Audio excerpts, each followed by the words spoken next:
በአዲስ አበባ ከተማ ውስጥ በየዓመቱ ቆሻሻ ከቤት እየወጣ ጎዳና ላይ ሲቃጠል ኖሯል። መጠሪያውም ሄዳር ሲታጠን ይባላል። የሄዳር ማጠንት ዋና መነሻው የሄዳር በሽታ ነው። የሄዳር በሽታ መነሻ ስፓኒሽ ፍሉ ነው። የሄዳር በሽታ በዓለም አቀፍ ደረጃ ስፓኒሽ ፍሉ በመባል ይታወቃል። በሽታው በአውሮፓ ከተከሰተ በ10ኛ ወሩ አዲስ አበባ ገብቷል። በሽታው ወደ ኢትዮጵያ የመጣው ከውጭ በየመን በኩል የመጣ የውጭ ሀገር ዜጋ ነው ተብሎ ይታመናል።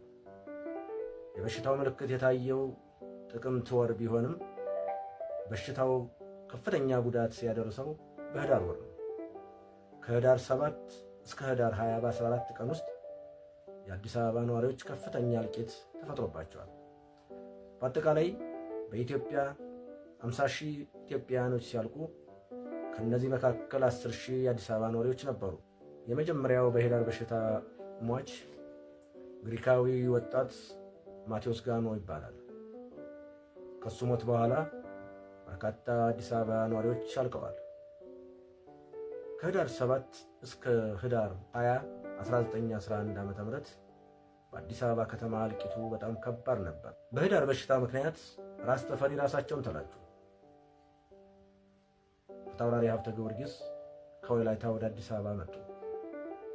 ምክንያቱም በህዳር በሽታ በርካታ ባለስልጣናት በበሽታው ተይዘው ስለነበረ የኋላው ቀዳማዊ ኃይለ ሥላሴ በዚያን ወቅት ራስ ተፈሪ ባለቤታቸውና ዶክተራቸው ከፍተኛ ህመም ውስጥ ወደቁ። ንግሥት ዘውዲቱም የጠና ባይሆንም ታመሙ።